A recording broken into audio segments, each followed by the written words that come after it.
In the following hours, the pirates would cover a lot of ground in their search for potential hostages. They were, of course, no strangers to this. Their raids of other ships over the years had prepared them for unfamiliar floor plans, the uncertainty of not knowing who or even what was around the next corner, and the stretches of dimly lit tedium, violently interrupted by explosions of life-or-death combat. As they dispersed throughout the various levels and areas of the enormous vessel, some were diligently following their captain's orders, while others simply obeyed their own greedy heart's desires. The first place Devereux, Underwood and Fletcher reached in their search was the ship's morgue. Of course they knew every cruise ship had a morgue. Occasionally people died while they were on holiday, and ships had to prepare for that unlikely eventuality.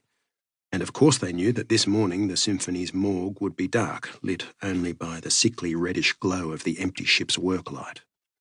The three of them also knew that they had a bunch of armed, terrified, trigger-happy enemies somewhere on the ship who'd shoot them, or at least incompetently shoot at them, on sight.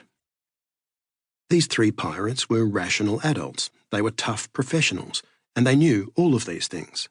They knew a morgue was just another room, a room with cold storage facilities to accommodate up to 10 adult corpses. The oppressive quietness didn't help. Perhaps they were imagining it, but it felt like this part of the ship was soundproofed. Even the usual comforting, omnipresent hum of the ship's engines was muffled in here. The three of them cautiously entered, rifles drawn, eyes and ears open for any cowering cruise ship crew. Devereux saw that 2 of the morgue's 10 drawers were currently occupied. Their display panels were dimly illuminated.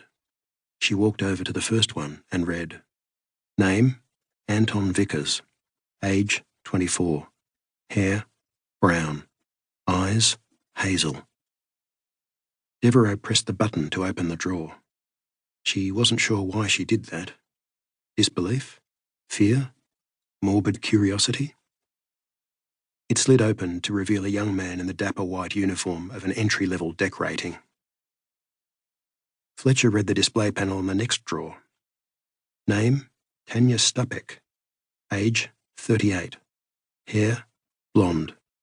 Eyes, blue. Fletcher had no hesitation in opening this drawer. Inside was a 38-year-old woman in a maid's pristine white uniform. At first glance, she appeared to be sleeping. She wasn't sleeping. Dr. Underwood opened her medikit and pulled out a subdermal bioprobe. Fletcher and Devereux watched her scan both bodies. Underwood looked up at them. "These people were both murdered. Sometime in the last 5 to 7 days. So that's why they're all so trigger-happy," said Fletcher. Devereux looked at her blankly. Would Fletcher have to spell it out? Devereux kept looking at her. Evidently she would. "Someone on this ship's crew is a murderer,"